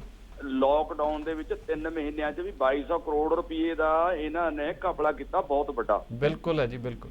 ਉਹਦੇ ਬਾਰੇ ਸ਼ਰੇਆਮ ਸਰੋਤੇ ਬੋਲੇ ਸੀ। ਟਵਾਣਾ ਸਾਹਿਬ ਤਾਂ ਇੰਨਾ ਬੋਲੇ ਨਹੀਂ। ਮੈਂ ਖੁਦ ਵੀ ਉਸ ਪ੍ਰੋਗਰਾਮ ਨੂੰ ਮੈਂ ਡੇਲੀ ਸੁਣਦਾ ਤਕਰੀਬਨ ਤੁਹਾਡੇ। ਬਿਲਕੁਲ ਜੀ, ਬਿਲਕੁਲ। ਅਸੀਂ ਸਮਕਾ ਜਦੋਂ ਹੁਣ ਪੱਤਰਕਾਰਾਂ ਦੀ ਗੱਲ ਹੋ ਰਹੀ ਸੀ ਕਿ ਮੈਂ ਉਸ ਦਿਨ ਵੀ ਕਿਹਾ ਸੀ ਵੀ ਦੇਖੋ, ਇੱਕ ਰਵੀਸ਼ ਕੁਮਾਰ ਜੀ ਤੇ ਕਿੰਨੀ ਹੋਈ ਹੈ, ਇੱਕ ਪ੍ਰੂਸ਼ਨ PV ਬਾਜਪਾਈ ਤੇ ਇੱਕ ਅਭਿਸਾਰ ਸ਼ਰਮਾ ਜੀ, ਵਿਨੋਦ ਦੂਆ ਜੀ। ਤੇ ਮੈਂ ਉਸ ਦਿਨ ਹੱਸ ਵੀ ਰਿਹਾ ਸੀ ਟਵਾਣਾ ਸਾਹਿਬ ਨੂੰ। ਮੈਂ ਕਿਹਾ ਜਿਵੇਂ ਤੁਸੀਂ ਵਿਵਾਕੀ ਪੱਤਰਕਾਰੀ ਕਰਦੇ ਹੋ ਟਵਾਣਾ ਸਾਹਿਬ, ਕਿਤੇ ਤੁਹਾਡਾ ਵੀ ਇਹ ਤੋਂ ਤੁਹਾਨੂੰ ਵੀ ਇਹ ਲੋਕ ਨੁਕਸਾਨ ਨਾ ਹੋ ਜਾਏ ਕਿਤੇ। ਹਾਂ ਬਿਲਕੁਲ। ਹਾਂ, ਤੇ ਪਰ ਜੇ ਇਹ ਤੁਸੀਂ ਲੋਕ ਨਹੀਂ ਬੋਲੋਗੇ ਤੇ ਫਿਰ ਜਨਤਾ ਦੀ ਆਵਾਜ਼ ਉਠਾਊਗਾ ਕੌਣ? ਬਿਲਕੁਲ। ਇਹ ਤਾਂ ਬਿਲਕੁਲ ਹੀ ਜਿਹੜਾ ਚੌਥਾ ਥੰਮ ਕਿਹਾ ਲੋਕ ਉਹਦਾ, ਤੇ ਇਹ ਤਾਂ ਖਤਮ ਕਰਨ ਤੇ ਤੁਲੇ ਹੋਏ ਨੇ। ਇਹਦਾ ਮਤਲਬ ਇਹ ਡਿਕਟੇਟਰਸ਼ਿਪ ਹੋ ਗਈ। ਫਿਰ ਆਪਾਂ ਇਸ ਨੂੰ ਲੋਕ ਰਾਜ ਨਹੀਂ ਨਾ ਕਹਿ ਸਕਦੇ। ਬਿਲਕੁਲ ਨਹੀਂ। ਵੀ ਜੇ ਲੋਕਾਂ ਦੀ ਆਵਾਜ਼ ਤੁਹਾਡੇ ਰਾਹੀਂ ਅਸੀਂ ਲੋਕ ਪਹੁੰਚਾਉਂਦੇ ਆ ਤਾਂ ਜਿਹੜੀਆਂ ਸਰਕਾਰ ਦੀਆਂ ਗਲਤੀਆਂ ਨੇ ਫਿਰ ਤਾਂ ਸਾਨੂੰ ਕਹਿਣ ਦਾ ਅਧਿਕਾਰ ਹੀ ਕੋਈ ਨਹੀਂ ਰਿਹਾ। ਜੇ ਪੱਤਰਕਾਰ ਤਾਂ ਪਹਿਲੀ ਪੀੜੀ ਪੱਤਰਕਾਰੀ ਵੱਜਦੀ ਆ, ਤੇ ਜਿਹੜੇ ਇੱਕ ਚੁਣਵੇਂ ਮਿਣਵੇਂ ਤੁਸੀਂ ਲੋਕ ਹੈਗੇ ਹੋ, ਤੁਹਾਡੇ ਮਾੜੇ ਮੋਟੇ ਚੈਨਲ ਸਾਡੀ ਗੱਲ ਕਰਦੇ ਨੇ ਤਾਂ ਉਹਨਾਂ ਦੇ ਵੀ ਜਿੱਦਾਂ ਲੱਗ ਰਿਹਾ। ਤੇ ਮੈਂ ਟਵਾਣਾ ਸਾਹਿਬ ਨਾਲ ਅਸੀਂ ਖੜੇ ਆ, ਕੋਈ ਮਤਲਬ ਅਸੀਂ ਨਖੇਦੀ ਕਰਦੇ ਆ ਇਸ ਗੱਲ ਦੀ। ਤੇ ਉਹ ਲੋਕ ਜਿਹੜੇ ਮਤਲਬ ਆਪਣੀਆਂ ਗਲਤੀਆਂ ਨੂੰ ਛੁਪਾਉਣ ਵਾਸਤੇ ਇਹਨਾਂ ਲੋਕਾਂ ਨੂੰ ਦੱਬਣਾ ਚਾਹੁੰਦੇ ਨੇ, ਆਵਾਜ਼ ਪੱਤਰਕਾਰੀ ਦੀ ਦੱਬਣਾ ਚਾਹੁੰਦੇ ਨੇ, ਉਹ ਪਰ ਸਫਲ ਨਹੀਂ ਹੋਣਗੇ। ਇਹ ਹਰੇਕ ਪੱਤਰਕਾਰ ਨਹੀਂ ਹੈਗਾ ਵੀ ਜਿਹੜਾ ਦੱਬ ਜੂਗਾ ਕਿਸੇ ਤੋਂ। ਇਹ ਕੋਈ ਗੱਲਾਂ ਨਹੀਂ। ਹੋਰ ਅਸੀਂ ਬਹੁਤ ਧੰਨਵਾਦ ਕਰਦੇ ਹਾਂ ਗਲੋਬਲ ਮੀਡੀਆ ਦਾ, ਤੇ ਮੈਂ ਖਿਮਾ ਦਾ ਜਾਚਕਾਂ ਜੇ ਕੋਈ ਫਾਲਤੂ ਬੋਲੇ ਪੱਤਰਕਾਰੀ ਬਾਰੇ। ਬਹੁਤ ਬਹੁਤ ਸ਼ੁਕਰੀਆ, ਬਹੁਤ ਬਹੁਤ ਸ਼ੁਕਰੀਆ ਯਾਦਵਿੰਦਰ ਸਿੰਘ ਜੀ। ਬਹੁਤ ਬਹੁਤ ਸ਼ੁਕਰੀਆ ਜੀ ਯਾਦਵਿੰਦਰ ਸਿੰਘ। ਬੜੇ ਜਿਹੜੇ ਤੁਸੀਂ ਚੰਗੀਆਂ ਗੱਲਾਂ ਨੇ ਉਹ ਕਹੀਆਂ ਨੇ, ਕਿਉਂਕਿ ਜੇਕਰ ਪੱਤਰਕਾਰ ਹੀ ਸੱਚਾਈ ਸਾਹਮਣੇ ਨਹੀਂ ਰੱਖਣਗੇ ਤੇ ਫਿਰ ਲੋਕਾਂ ਤੱਕ ਜਿਹੜੀ ਸੱਚਾਈ ਆ ਉਹ ਕਿਸ ਤਰ੍ਹਾਂ ਨਾਲ ਪਹੁੰਚੇਗੀ। ਫਿਰ ਤਾਂ ਇਹੀ ਹੋ ਜਾਏਗਾ ਕਿ ਜਿਸ ਤਰ੍ਹਾਂ ਦੇ ਨਾਲ ਅਕੀਦਾ ਸਾਹਿਬ ਹੋਰੀ ਗੱਲ ਕਰਕੇ ਗਏ ਸੀ, ਪੈਰਾਂ ਨੂੰ ਜ਼ਹਿਰ ਲਗਾਉਣ ਵਾਲੀ ਗੱਲ, ਤੇ ਫਿਰ ਤਾਂ ਉਹੀ ਹੋਏਗਾ ਕਿ ਜੋ ਸਰਕਾਰਾਂ ਜਾਂ ਫਿਰ ਵੱਡੇ ਵੱਡੇ ਆਗੂ ਜੋ ਪੱਤਰਕਾਰਾਂ ਨੂੰ ਲਿਖ ਕੇ ਦੇ ਦੇਣਗੇ ਕਿ ਭਾਈ ਸਾਹਿਬ ਅੱਜ ਤੁਸੀਂ ਇਹ ਬੋਲਦੇ ਹੋ, ਇਹ ਮੇਰੀ ਸ਼ਾਨ ਦੇ ਵਿੱਚ ਇੱਦਾਂ ਦਾ ਲੱਗੇਗਾ, ਇਹ ਮੇਰੀ ਸ਼ਾਨ ਦੇ ਵਿੱਚ ਇੱਦਾਂ ਦਾ ਲੱਗੇਗਾ। ਫਿਰ ਕੋਈ ਉਮੀਦ ਨਹੀਂ ਕੀਤੀ ਜਾ ਸਕਦੀ ਕਿ ਜੇਕਰ ਪੱਤਰਕਾਰਾਂ ਦੇ ਨਾਲ ਜਿਹੜੇ ਇਸ ਤਰ੍ਹਾਂ ਦੇ ਨਾਲ ਬਿਨਾਂ ਡਰ ਤੋਂ ਆਪਣੀ ਗੱਲ ਰੱਖਦੇ ਨੇ, ਸੱਚੀ ਗੱਲ ਰੱਖਦੇ ਨੇ, ਤੇ ਫਿਰ ਉਸ ਤਰ੍ਹਾਂ ਦੇ ਪੱਤਰਕਾਰ ਸਾਨੂੰ ਅਗਲੇ ਆਉਣ ਵਾਲੇ ਸਮੇਂ ਦੇ ਵਿੱਚ ਨਹੀਂ ਮਿਲਣੇ। ਤੇ ਫਿਰ ਅਸੀਂ ਪਛਤਾਉਣਾ ਹੈ ਕਿ ਸਮਾਂ ਰਹਿੰਦੇ ਅਸੀਂ ਇਹਨਾਂ ਪੱਤਰਕਾਰਾਂ ਦਾ, ਇਸ ਤਰ੍ਹਾਂ ਦੇ ਸ਼ਖਸੀਅਤਾਂ ਦਾ ਸਾਥ ਕਿਉਂ ਨਹੀਂ ਦਿੱਤਾ। ਸੋ ਹਾਲੇ ਵੀ ਸਮਾਂ ਸਾਥ ਇਸ ਤਰ੍ਹਾਂ ਦੇ ਪੱਤਰਕਾਰਾਂ ਦਾ ਬਿਲਕੁਲ ਦੇਣਾ ਚਾਹੀਦਾ, ਡਟਣਾ ਚਾਹੀਦਾ, ਆਵਾਜ਼ ਹੈ ਜਿਹੜੀ ਉਹ ਬੁਲੰਦ ਕਰਨੀ ਚਾਹੀਦੀ ਹੈ। ਸੋ ਇਸ ਮਾਮਲੇ ਦੇ ਨਾਲ ਇੱਕ ਹੋਰ ਅੱਜ ਦਾ ਜਿਹੜਾ ਮਾਮਲਾ ਇਹ ਹੈ ਜੀ ਸਾਹਮਣੇ ਆਇਆ ਕਿ ਪ੍ਰਸਿੱਧ ਗਾਇਕ ਸਿੱਧੂ ਮੂਸੇਵਾਲਾ ਦੇ ਖਿਲਾਫ ਜੋ ਸੰਗਰੂਰ ਦੇ ਵਿੱਚ ਜੋ ਅਸਲਾ ਆਰਮਸ ਐਕਟ ਤਹਿਤ ਜਿਹੜਾ ਮਾਮਲਾ ਦਰਜ ਹੋਇਆ ਸੀ, ਉਸ ਦੇ ਵਿੱਚ ਹੁਣ ਸਿੱਧੂ ਮੂਸੇਵਾਲਾ ਨੂੰ ਵੀ ਪੱਕੀ ਜ਼ਮਾਨਤ ਮਿਲ ਗਈ ਹੈ ਜੀ। ਦੇਖੋ, ਪਹਿਲਾਂ ਅਗਾਊ ਜ਼ਮਾਨਤ ਮਿਲੀ ਸੀ ਤੇ ਲੇਕਿਨ ਹੁਣ ਅਦਾਲਤ ਨੇ ਪੱਕੀ ਜ਼ਮਾਨਤ ਦੇ ਦਿੱਤੀ ਹੈ। ਤੇ ਖੈਰ ਇਸ ਦੇ ਵਿੱਚ ਕੋਈ ਗੱਲ ਨਹੀਂ ਕਿ ਜ਼ਮਾਨਤਾਂ ਮਿਲ ਜਾਂਦੀਆਂ ਹੁੰਦੀਆਂ ਨੇ। ਪਹਿਲਾਂ ਜਿਸ ਤਰ੍ਹਾਂ ਦੇ ਨਾਲ ਇਸ ਮਾਮਲੇ ਦੇ ਵਿੱਚ 9 ਵਿਅਕਤੀਆਂ ਨੂੰ, ਸਿੱਧੂ ਮੂਸੇਵਾਲਾ ਸਮੇਤ 9 ਵਿਅਕਤੀਆਂ ਨੂੰ ਨਾਮਜ਼ਦ ਕੀਤਾ ਗਿਆ ਸੀ ਕਿ ਉਹਨਾਂ ਨੇ ਸ਼ੂਟਿੰਗ ਰੇਂਜ ਦੇ ਵਿੱਚ ਜਾ ਕੇ ਪੁਲਿਸ ਦਾ ਅਸਲਾ ਜੋ ਹਥਿਆਰ ਸੀ ਉਹਨਾਂ ਦੀ ਵਰਤੋਂ ਕੀਤੀ ਸੀ ਤੇ ਸ਼ੂਟਿੰਗ ਉੱਥੇ ਕੀਤੀ ਸੀ, ਯਾਨੀ ਕਿ ਨਿਸ਼ਾਨੇਬਾਜ਼ੀ ਕੀਤੀ ਸੀ ਸਿੱਧੂ ਮੂਸੇਵਾਲਾ ਨੇ। ਵੀਡੀਓ ਵੀ ਇਹਦਾ ਇੱਕ ਜਾਰੀ ਹੋਇਆ ਸੀ। ਤੇ ਲੇਕਿਨ ਹੁਣ ਗੱਲ ਇਹ ਸਾਹਮਣੇ ਆ ਰਹੀ ਹੈ ਕਿ ਅਦਾਲਤ ਦੇ ਵਿੱਚ ਜਿਹੜੇ ਸਿੱਧੂ ਮੂਸੇਵਾਲਾ ਦੇ ਜਿਹੜੇ ਵਕੀਲ ਨੇ ਉਹ ਹੁਣ ਇਹ ਆਖ ਰਹੇ ਨੇ ਕਿ ਪੁਲਿਸ ਵੀ ਇਹ ਆਖ ਰਹੀ ਹੈ ਕਿ ਜਿਹੜਾ ਜੀ ਹਥਿਆਰ AK-47 ਮੂਸੇਵਾਲਾ ਨੇ ਉਦੋਂ ਚਲਾਈ ਸੀ ਉਹ ਅਸਲੀ ਹੈ ਨਹੀਂ ਸੀ, ਉਹ ਤਾਂ ਨਕਲੀ ਸੀ, ਇੱਕ ਖਿਡਾਉਣੇ ਵਾਲੀ ਗਨ ਸੀ। ਸੋ ਇਸ ਤਰ੍ਹਾਂ ਦਾ ਬੜਾ ਹਾਸਾ ਆਉਂਦਾ ਜੀ ਜਦੋਂ ਇਸ ਤਰ੍ਹਾਂ ਦੇ ਜਿਹੜੇ ਤਰਕ ਪੇਸ਼ ਕਰਕੇ ਫਿਰ ਕਾਨੂੰਨ ਨੂੰ ਕਹਿ ਸਕਦੇ ਆ ਕਿ ਅੱਖਾਂ ਦੇ ਵਿੱਚ ਘੱਟਾ ਪਾਉਣ ਦੀ ਜਿਹੜੀ ਕੋਸ਼ਿਸ਼ ਕੀਤੀ ਜਾਂਦੀ ਹੈ ਤੇ ਘੱਟਾ ਪੈ ਵੀ ਜਾਂਦਾ। ਸੋ ਇਸ ਕਰਕੇ ਇਸ ਮਾਮਲੇ ਨੂੰ ਚੁੱਕਣ ਵਾਲੇ ਵਕੀਲ ਰਵੀ ਜੋਸ਼ੀ ਸਾਡੇ ਨਾਲ ਮੌਜੂਦ ਨੇ ਇਸ ਸਮੇਂ ਫੋਨ ਲਾਈਨ ਤੇ। ਜੋਸ਼ੀ ਸਾਹਿਬ, ਬਹੁਤ ਬਹੁਤ ਸਵਾਗਤ ਹੈ ਪਹਿਲਾਂ ਤਾਂ ਤੁਹਾਡਾ। ਸਤਿ ਸ਼੍ਰੀ ਅਕਾਲ ਜੀ ਸਾਰਿਆਂ ਨੂੰ। ਸਤਿ ਸ਼੍ਰੀ ਅਕਾਲ। ਰਵੀ ਜੀ, ਜਿਸ ਤਰ੍ਹਾਂ ਦੇ ਨਾਲ ਚਲੋ ਠੀਕ ਹੈ ਜ਼ਮਾਨਤ ਮਿਲ ਜਾਂਦੀ ਹੈ, ਲੇਕਿਨ ਜਿਹੜੀ ਇਹ ਗੱਲ ਹੁਣ ਮੈਂ ਕਹੀ ਆ, ਜੋ ਗੱਲ ਇਹ ਸਾਹਮਣੇ ਆ ਰਹੀ ਹੈ ਕਿ ਇਹ ਦਾਅਵਾ ਕੀਤਾ ਜਾ ਰਿਹਾ ਕਿ ਜਿਹੜਾ ਮੂਸੇਵਾਲਾ ਨੇ AK-47 ਚਲਾਈ ਆ ਤੇ ਉਹ ਤਾਂ ਜੀ ਨਕਲੀ ਸੀ, ਟੋਏ ਗਨ ਸੀ, ਤੇ ਤੁਹਾਨੂੰ ਕਿੰਨਾ ਘਟਪਟਾ ਲੱਗਦਾ ਫਿਰ? ਸਾਰੀ ਗੇਮ ਹੀ ਜਿਹੜੀ ਹੈਗੀ ਆ ਅਟਪਟੀ ਲੱਗ ਰਹੀ ਹੈ, ਬਿਕੋਜ਼ ਜੇ ਉਹਨਾਂ ਨੇ ਜਦੋਂ ਜਤਿੰਦਰ ਔਲਖ ਸਾਹਿਬ ਨੇ IG ਸਾਹਿਬ ਨੇ ਜੀ ਐਫੀਡੇਵਿਟ ਦਿੱਤਾ ਸੀ 18 ਮਈ 2020 ਨੂੰ 5ਵੇਂ ਮਹੀਨੇ 18 ਤਰੀਕ ਨੂੰ, ਤੇ ਕੋਰਟ ਤੋਂ ਹੀਅਰਿੰਗ ਤੋਂ ਆਪਣੇ 50 ਮਿੰਟ ਪਹਿਲਾਂ, ਤੇ ਉਹਨਾਂ ਨੇ ਤਾਂ ਕਿਧਰੇ ਨਹੀਂ ਲਿਖਿਆ ਵੀ ਹਾਂ ਵੀ ਟੋਏ ਵੈਪਨ ਸੀਗਾ ਜੀ। ਉਹਨਾਂ ਨੇ ਤਾਂ ਲਿਖਿਆ ਸੀ ਅਸੀਂ ਆਰਮਸ ਐਕਟ ਲਾਤਾ, ਠੀਕ ਹੈ, ਤੇ ਉਹਨਾਂ ਨੇ ਵਿਦਆਊਟ ਇਨਵੈਸਟੀਗੇਸ਼ਨ ਲਾਤਾ। FIR ਤਾਂ ਕੱਟੀ ਵੀ ਸੀ 4 ਤਰੀਕ ਦੀ ਤੇ 5 ਤਰੀਕ ਦੀ। ਦੂਜੀ ਗੱਲ ਇਹ ਹੈ 4 ਤੋਂ ਲੈ ਕੇ 4 ਤੋਂ ਲੈ ਕੇ 18 ਤਰੀਕ ਤੱਕ 14 ਦਿਨ ਬਾਅਦ ਤੱਕ ਉਹਨਾਂ ਨੇ ਕੋਈ ਇਨਵੈਸਟੀਗੇਸ਼ਨ ਹੀ ਨਹੀਂ ਕੀਤੀ ਵੀ ਹਾਂ ਵੀ ਟਾਈ ਵੈਪਨ ਸੀਗਾ ਨਹੀਂ ਸੀਗਾ, ਮੀਡੀਆ ਦੇ ਵਿੱਚ ਇੰਨਾ ਆ ਰਿਹਾ ਸੀਗਾ। ਸੋ ਇਹ ਤਾਂ ਇੱਕ ਆਈ ਵਾਸ਼ ਹੈ। ਕੋਰਟ ਦੇਖੋ ਜੀ, ਕੋਰਟ ਜਿਹੜੀ ਹੁੰਦੀ ਹੈ, ਕੋਰਟ ਉਹਦੇ ਆਧਾਰ ਦੇ ਉੱਤੇ ਹੀ ਫੈਸਲਾ ਸੁਣਾਉਂਦੀ ਹੈ। ਜਿਹੜੇ ਫੈਕਟਸ ਜਿਹੜੇ ਨੇ ਕੋਰਟ ਨੂੰ ਦੱਸੇ ਜਾਂਦੇ ਆ, ਜਿਹੜੇ ਕੋਰਟ ਦੇ ਵਿੱਚ ਫੈਕਟਸ ਜਿਹੜੇ ਪ੍ਰੈਜ਼ੈਂਟ ਕੀਤੇ ਜਾਂਦੇ ਨੇ, ਠੀਕ ਹੈ ਜੀ। ਤੇ ਇੱਥੇ ਤਾਂ ਇਹ ਬੇਲ ਐਪਲੀਕੇਸ਼ਨ ਸੀਗੀ, ਜਿਹੜੇ ਪੁਲਿਸ ਵਾਲਿਆਂ ਨੇ ਬਿੱਲ, ਥੋੜੀ ਮੇਰੀ ਗੱਲ ਸੁਣੋ, ਪੁਲਿਸ ਵਾਲਿਆਂ ਨੇ ਜਿਹੜੀ ਬਿੱਲਾਂ ਲਾਈਆਂ ਉਹਦੇ ਚ ਉਹਨਾਂ ਨੇ ਗੱਲ ਕੀ ਵੀ ਜਿਹੜੇ ਆਮ ਤੇ ਉਹ ਚਲਾ ਆਪਣੇ ਸਿੱਧੂ ਮੂਸੇਵਾਲਾ, ਇੰਦਰਵੀਰ ਗਰੇਵਾਲ ਐਂਡ ਜਮਸ਼ੇਦ ਸਿੰਘ ਚਲਾ ਰਹੇ, ਆਪਣੇ ਸੌਰੀ ਇੱਕ ਮੁੰਡਾ ਕਰਮ ਸਿੰਘ ਲਹਿਲ, ਇਹ ਚਲਾ ਰਹੇ ਸੀਗੇ। ਯਾਨੀ ਕਿ ਉਹਨਾਂ ਨੇ ਐਡਮਿਸ਼ਨ ਕੀਤੀ ਹੈ ਵੀ ਆਮ ਚਲਾ ਰਹੇ ਸੀਗੇ। ਇਹਨਾਂ ਨੇ ਬਿੱਲ ਲਈ ਵੀ ਹਾਂ ਵੀ ਉਹ ਟਰਾਈ ਵੈਪਨ ਸੀਗੇ। ਸੋ ਦੋਨਾਂ ਦੇ ਵਿੱਚੋਂ ਸੱਚ ਕੌਣ ਬੋਲ ਰਿਹਾ, ਝੂਠ ਕੌਣ ਬੋਲ ਰਿਹਾ, ਇਹ ਤਾਂ ਸਾਰਿਆਂ ਨੂੰ ਪਤਾ ਲੱਗ ਰਿਹਾ ਬਿਲਕੁਲ ਬਲਾਈਂਡਲੀ ਵੀ ਹਾਂ ਵੀ ਕੌਣ ਸੱਚ ਬੋਲ ਰਿਹਾ। ਤੇ ਦੂਜੀ ਗੱਲ ਹੈ ਵਕੀਲ, ਚਲੋ ਸਾਡੇ ਵਕੀਲ ਭਰਾ ਨੇ, ਸਾਡੇ ਵੱਡੇ ਵੀ ਨੇ, ਉਹਨਾਂ ਦਾ ਵਕੀਲ ਦਾ ਕੰਮ ਹੈ ਆਪਣੇ ਕਲਾਇੰਟ ਦੀ ਫੇਵਰ ਕਰਨਾ ਜੀ, ਠੀਕ ਹੈ। ਤੋਂ ਉਹਨਾਂ ਨੇ ਆਪਣਾ ਉਹ ਪਾਰਟ ਜਿਹੜਾ ਹੈਗਾ ਨਿਭਾ ਰਹੇ ਨੇ, ਉਹ ਆਪਣਾ ਪਾਰਟ ਨਿਭਾ ਰਹੇ ਨੇ। ਮੈਂ ਉਹਨਾਂ ਨੂੰ ਗਲਤ ਨਹੀਂ ਕਹੂੰਗਾ, ਭਰਾ ਨੇ ਸਾਡੇ।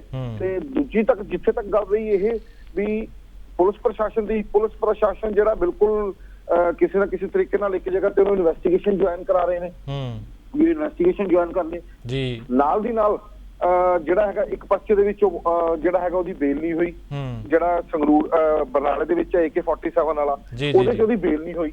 ਤੇ ਮੈਂ ਤੁਹਾਨੂੰ ਗੱਲ ਦੱਸਣਾ ਚਾਹੂੰਗਾ, ਜੇ ਕਿੱਥੇ ਬੰਦਾ ਇਨਵੈਸਟੀਗੇਟ ਜਦ ਤੱਕ ਦੋਨੋਂ ਬੇਲਾਂ ਦੇ, ਜਦੋਂ ਤੱਕ ਦੋਨੋਂ FIR ਦੇ ਵਿੱਚ ਉਹਦੀ ਬੇਲ ਨਾ ਹੋ ਜਾਂਦੀ, ਇੱਕ ਦੇ ਵਿੱਚ ਇਨਵੈਸਟੀਗੇਸ਼ਨ ਜੁਆਇਨ ਕਰ ਰਿਹਾ, ਇੱਕ ਦੇ ਵਿੱਚ ਉਹਦੀ ਬੇਲ ਨਹੀਂ ਹੋਈ, ਤੇ ਅਰੈਸਟ ਕਿਉਂ ਨਹੀਂ ਕਰ ਰਹੇ ਉਹਨੂੰ? ਹੈਗੀ ਤਾਂ ਪੰਜਾਬ ਪੁਲਿਸ ਦੀ, ਅਰੈਸਟ ਕਿਉਂ ਨਹੀਂ ਕਰ ਰਹੇ?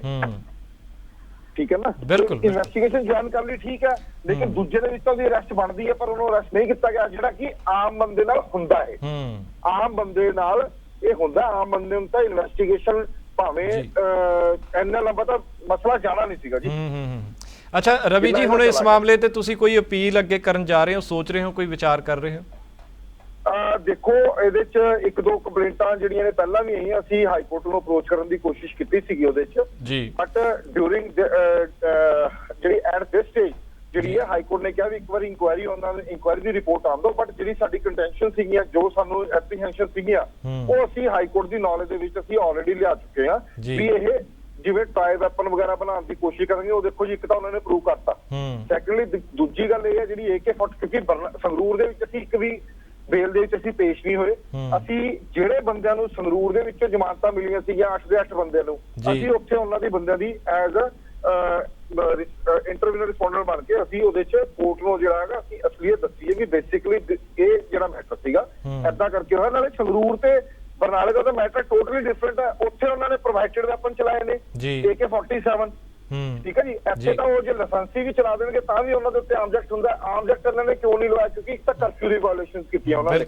ਸੈਕੰਡਲੀ ਗੱਲ ਇਹ ਹੈ ਵੀ ਲੱਦਾ ਕੋਠੀ ਦੇ ਵਿੱਚੋਂ ਗਏ ਨੇ ਤੇ ਉਹ ਵਿਦਆਊਟ ਪਰਮਿਸ਼ਨ ਗਏ ਨੇ, ਉੱਥੇ ਉਹ ਚਲੇ ਗਏ, ਉੱਥੇ ਉਹਨਾਂ ਦਾ ਐਂਟਰ ਕਰਨਾ ਹੀ ਇੱਕ ਵੱਡਾ ਸਵਾਲੀਆ ਨਿਸ਼ਾਨ ਹੈ। ਤੇ ਦੂਜੀ ਗੱਲ ਹੈ, ਕੌਣ ਇੰਨਾ ਬੰਦਾ ਬੇਵਕੂਫ ਜਿਹੜਾ ਟਰਾਈ ਵੈਪਨ ਦੀ ਜਿਹੜੀ ਹੈਗੀ ਆ ਟ੍ਰੇਨਿੰਗ ਉੱਥੇ ਜਾ ਕੇ ਲੱਦਾ ਕੋਠੀ ਜਾ ਕੇ ਲਏਗਾ। ਬਿਲਕੁਲ। ਸੋ ਇਹ ਤਾਂ ਇੱਕ ਕੰਪਲੀਟਲੀ ਆਈ ਵਾਸ਼ ਹੈ। ਤੇ ਇਹਦੇ ਚ ਤਾਂ ਜਿਹੜੇ ਬੰਦੇ ਉਹਨਾਂ ਦੇ ਵੀ ਨੇ ਉਹ ਬੰਦੇ ਸੋਚ ਰਹੇ ਨੇ ਵੀ ਦੇਖੋ ਜੀ ਅਸੀਂ ਕਾਨੂੰਨ ਨੂੰ ਅਸੀਂ ਲੋਕਾਂ ਨੂੰ ਬੇਵਕੂਫ ਬਣਾਤਾ ਹੈ, ਕੁਛ ਪੁਲਿਸ ਜਿਹੜੀ ਹੈ ਉਹਨੂੰ ਬਿਲਕੁਲ।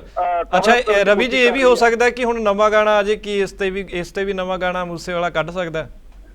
ਦੇਖੋ ਜੀ ਮੂਸੇਵਾਲਾ ਉਹਦੀ ਗਾਇਕੀ ਨਾਲ ਸਾਨੂੰ ਕੋਈ ਪ੍ਰੋਬਲਮ ਨਹੀਂ, ਉਹ ਕੱਢੇ ਭਾਵੇਂ 100 ਗਾਣੇ ਕੱਢੇ, ਸਾਡੀ ਉਹਦੇ ਵਾਸਤੇ ਵੈਲ ਵਿਸ਼ੇਸ ਹੈਗੀਆਂ ਨੇ, ਚਾਹੇ 1000 ਗਾਣਾ ਕੱਢ ਦੇ। ਪਰ ਜਿਹੜੀ ਸਾਡੀ ਲੜਾਈ ਸਿੱਧੂ ਮੂਸੇਵਾਲੇ ਨਾਲ ਨਹੀਂ ਹੈ, ਫਰੋਮ ਦਾ ਵੈਰੀ ਬਿਗਨਿੰਗ ਅਸੀਂ ਇਹ ਗੱਲ ਕਰ ਰਹੇ ਹਾਂ। ਸਾਡੀ ਲੜਾਈ ਹੈ ਸਾਡੀ ਲੜਾਈ ਇਸ ਕਰਕੇ ਹੈ ਬਿਕੋਜ਼ ਇੱਕ ਸੈਲੀਬ੍ਰਿਟੀ ਨੂੰ ਜਾਂ ਇੱਕ VIP ਬੰਦੇ ਨੂੰ ਜਿਹੜਾ ਟ੍ਰੀਟਮੈਂਟ ਦਿੱਤਾ ਜਾ ਰਿਹਾ, ਉਹ ਇੱਕ ਕਾਮਨ ਬੰਦੇ ਨੂੰ ਜਿਹੜਾ ਕਾਮਨ ਬੰਦੇ ਨਾਲ ਜਿਹੜਾ ਟ੍ਰੀਟਮੈਂਟ ਕੀਤਾ ਜਾ ਰਿਹਾ ਉਹ ਚੀਜ਼ ਹੋਵੇ। ਠੀਕ ਹੈ ਨਾ, ਸਾਡੀ ਲੜਾਈ ਉਹਦੀ ਗਾਇਕੀ ਨਾਲ ਨਹੀਂ ਹੈ। ਉਹ ਭਾਵੇਂ 1000 ਗਾਣੇ ਕੱਢੇ, 1000 ਗਾਣੇ ਕੱਢੇ, ਹੋ ਸਕਦਾ ਮੇਰੇ ਵੀ ਅਜ਼ੀਜ਼ ਜਿਹੜੇ ਬੰਦੇ ਨੇ ਉਹਦੇ ਗਾਣੇ ਸੁਣਦੇ ਹੋਣ, ਉਹਨਾਂ ਦੀ ਲਾਈਕਿੰਗ ਹੋਵੇ। ਹਰ ਇੱਕ ਬੰਦੇ ਦਾ ਕਰਾਊਡ ਆਪਣਾ ਵੱਖਰਾ ਵੱਖਰਾ ਹੁੰਦਾ, ਉਹਨੂੰ ਵੀ ਸੁਣਨ ਵਾਲਾ ਕਰਾਊਡ ਹੈਗਾ ਤੇ ਹੋਵੇ।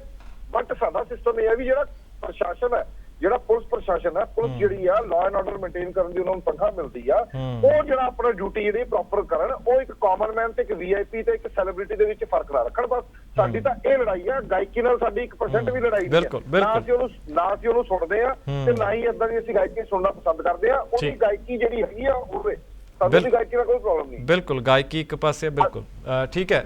ਰਵੀ ਜੋਸ਼ੀ ਜੀ, ਅਸੀਂ ਉਹਦੀ ਗਾਇਕੀ ਨੂੰ ਲੈ ਕੇ ਅੱਜ ਤੱਕ ਅਸੀਂ ਉਹਦੀ ਗਾਇਕੀ ਨੂੰ ਲੈ ਕੇ ਕਿਧਰੇ ਵੀ ਕੋਈ ਬਿਲਕੁਲ ਉਹ ਵਿਵਾਦ ਨਹੀਂ ਹੈ। ਬਿਲਕੁਲ ਠੀਕ ਹੈ, ਬਹੁਤ ਬਹੁਤ ਸ਼ੁਕਰੀਆ। ਅਸੀਂ ਪਾਣਾ ਹੁੰਦਾ, ਅਸੀਂ ਜੇ ਇੱਕ ਮੇਰੀ ਹੋਰ ਲਾਸਟ ਗੱਲ, ਅਸੀਂ ਕੇਸ ਪਾਣਾ ਹੁੰਦਾ ਤੇ ਜਦੋਂ ਇਹਦਾ ਬੰਬੀਹਾ ਬੋਲੇ ਗਾਣਾ ਆਇਆ, ਅਸੀਂ ਉਦੋਂ ਵੀ ਅਸੀਂ ਕੋਰਟ ਦੇ ਵਿੱਚ ਪਟੀਸ਼ਨ ਪਾ ਸਕਦੇ ਸੀ, ਕਿਉਂਕਿ ਆਨਰੇਬਲ ਹਾਈ ਕੋਰਟ ਨੇ ਰਜੀਵ ਸ਼ਰਮਾ ਜੀ ਨੇ ਆਰਡਰ ਕੀਤੇ ਸੀ ਜਿਹੜੇ ਗਨ ਕਲਚਰ ਨੂੰ ਪ੍ਰਮੋਟ ਕਰਨ ਵਾਲੇ ਗਾਣੇ ਨੇ ਉਹ ਨਹੀਂ ਗਾਣੇ ਚਾਹੀਦੇ, ਤੇ ਉਹਦੇ ਤੇ ਵੀ ਕੰਟੈਂਪਟ ਇਹਦੇ ਤੇ ਵੀ ਬਣਦੀ ਹੈ। ਪਰ ਅਸੀਂ ਨਹੀਂ ਕਰਨਾ ਕਿਉਂਕਿ ਸਾਡੀ ਉਹਦੇ ਗਾਇਕੀ ਨਾਲ ਪ੍ਰੋਬਲਮ ਨਹੀਂ ਹੈ, ਉਹ ਜੋ ਮਰਜ਼ੀ ਗਾਵੇ। ਬਿਲਕੁਲ ਜੀ, ਅਸੀਂ ਸਾਰਿਆਂ ਦਾ ਠੇਕਾ ਨਹੀਂ ਲਿਆ, ਲੇਕਿਨ ਗੱਲ ਇਹ ਵੀ ਜਿਹੜੀ ਲਾਅ ਐਂਡ ਆਰਡਰ ਮੇਨਟੇਨ ਕਰਨ ਦੀ ਗੱਲ ਹੈ, ਉੱਥੇ ਅਸੀਂ ਜਾ ਕੇ ਇਹ ਸਟੈਪ ਲਿਆ ਤੇ ਅਸੀਂ ਫਰਦਰ ਜਿੰਨਾ ਵੀ ਸਾਡੇ ਤੋਂ ਬੰਨ ਹੋ ਸਕਿਆ ਅਸੀਂ ਅੱਗੇ ਵੀ ਕਰਾਂਗੇ। ਜੀ ਬਹੁਤ ਬਹੁਤ ਸ਼ੁਕਰੀਆ ਰਵੀ ਜੋਸ਼ੀ ਜੀ ਸਾਡੇ ਨਾਲ ਗੱਲਬਾਤ ਕਰਨ ਦਾ। ਸੋ ਇੱਕ ਜਿਸ ਤਰ੍ਹਾਂ ਦੇ ਨਾਲ ਰਵੀ ਜੋਸ਼ੀ ਹੋਰਾਂ ਨੇ ਕਿਹਾ ਕਿ ਆਈ ਵਾਸ਼ ਕਰਨ ਦਾ ਹੁਣ ਉਪਰਾਲਾ ਕੀਤਾ ਜਾ ਰਿਹਾ ਪੁਲਿਸ ਵੱਲੋਂ ਵੀ।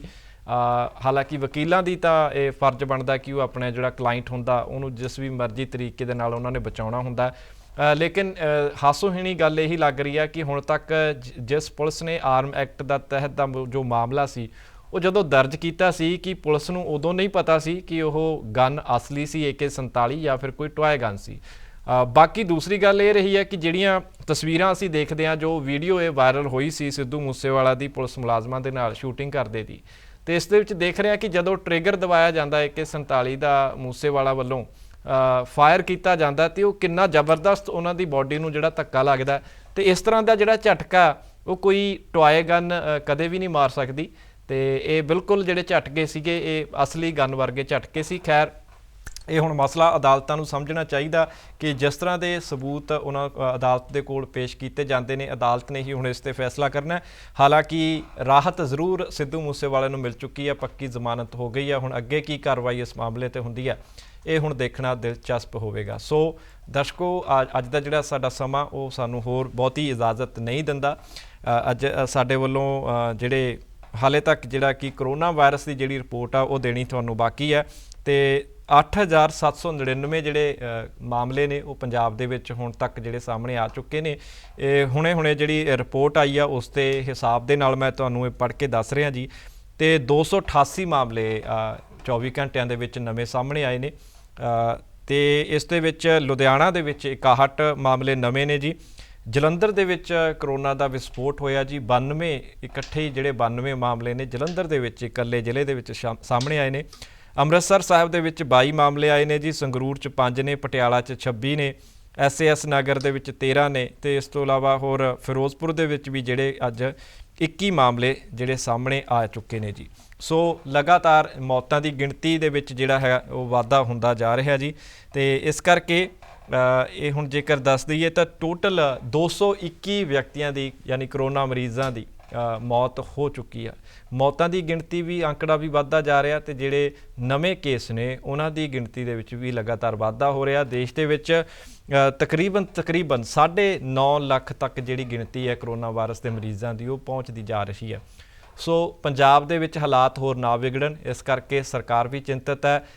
ਜਿਸ ਤਰੀਕੇ ਦੇ ਨਾਲ ਕੈਬਨਿਟ ਮੰਤਰੀ ਤ੍ਰਿਪਤ ਰੰਜਨ ਸਿੰਘ ਬਾਜਵਾ ਹੋਰਾਂ ਨੂੰ ਕਰੋਨਾ ਪੋਜ਼ਿਟਿਵ ਆਇਆ, ਤੇ ਉਸ ਨੂੰ ਦੇਖਦਿਆਂ ਹੁਣ ਸਰਕਾਰ ਨੇ, ਸਿਹਤ ਵਿਭਾਗ ਨੇ ਸਾਰੇ ਹੀ तमाम ਮੰਤਰੀ ਮੰਡਲ ਦੀਆਂ ਮੰਤਰੀਆਂ ਦੀਆਂ ਜੋ ਨਮੂਨੇ ਨੇ ਉਹ ਲੈ ਲਏ ਨੇ। ਵਿਧਾਇਕਾਂ ਦੇ ਵੀ ਸਾਰਿਆਂ ਦੇ ਨਮੂਨੇ ਲੈ ਕੇ ਟੈਸਟ ਕੀਤੇ ਜਾ ਰਹੇ ਨੇ। ਹਾਲਾਂਕਿ ਮੁੱਖ ਮੰਤਰੀ ਕੈਪਟਨ ਅਮਰਿੰਦਰ ਸਿੰਘ ਦੀ ਕਰੋਨਾ ਜਾਂਚ ਹੋ ਗਈ ਹੈ, ਉਹਨਾਂ ਦੀ ਰਿਪੋਰਟ ਆਈ ਹੈ ਤੇ ਉਹਨਾਂ ਦੀ ਰਿਪੋਰਟ ਨੈਗੇਟਿਵ आई है। तो बाकी दे जिहड़े विधायकों ने टैसट दिते ने, नमूने दिते ने जिहड़े मंत्रियों ने, उन्हां दी भी जिहड़ी रिपोर्ट आ वो जल्दी आउण दी उम्मीद की जा सकती है। सो दर्शकों, अज दा सफ़र साडा इत्थे ही समाप्त हुंदा है ਤੇ ਅਸੀਂ ਉਮੀਦ ਕਰਦੇ ਹਾਂ ਕਿ ਤੁਸੀਂ ਜਿੱਥੇ ਵੀ ਰਹਿ ਰਹੇ ਹੋ, ਜਿੱਥੇ ਵੀ ਤੁਸੀਂ ਕੰਮ ਕਰ ਰਹੇ ਹੋ, ਸੁਰੱਖਿਅਤ ਤਰੀਕੇ ਦੇ ਨਾਲ ਕਰ ਰਹੇ ਹੋ। ਤੇ ਬੜਾ ਜ਼ਰੂਰੀ ਹੋ ਜਾਂਦਾ ਕਿ ਕਰੋਨਾ ਦੇ ਨਿਯਮਾਂ ਦੀ ਪਾਲਣਾ ਇਸ ਸਮੇਂ ਬਹੁਤ ਜ਼ਰੂਰੀ ਹੈ। ਤੇ ਜੇਕਰ ਘਰ ਤੋਂ ਤੁਸੀਂ ਬਾਹਰ ਜਾਂਦੇ ਹੋ ਤੇ ਕਿਰਪਾ ਮਾਸਕ ਤੋਂ ਬਿਨਾਂ ਨਾ ਜਾਓ। ਤੇ ਜੇਕਰ ਬਾਹਰ ਜਾ ਕੇ ਕਿਤੇ ਟੱਚ ਕਰਦੇ ਹੋ ਤੁਸੀਂ ਤੇ ਫਿਰ ਆਪਣੇ ਹੱਥਾਂ ਨੂੰ ਜਾਂ ਤੇ ਚੰਗੀ ਤਰ੍ਹਾਂ ਸਾਬਣ ਦੇ ਨਾਲ ਧੋਵੋ ਤੇ ਜਾਂ ਫਿਰ ਹੱਥਾਂ ਨੂੰ ਸੈਨੀਟਾਈਜ਼ ਕਰਨਾ ना भुल्लो। सो दर्शकों, फिलहाल इत्थे ही असी प्रोग्राम की समाप्ति करते हैं। कल इस समय इस चैनल ते एक बार फिर तो तुहाडे नाल मुलाकात होएगी प्रोग्राम ग्लोबल गलबात दे विच। सो कल तक दे लई सत श्री अकाल ते रब राखा जी। साडा हर एक प्रोग्राम देखण ते साडे नाल जुड़न लई सबसक्राइब करो चैनल पंजाबी ते नोटिफिकेशन लई बैल आइकन वाले बटन ते क्लिक करो।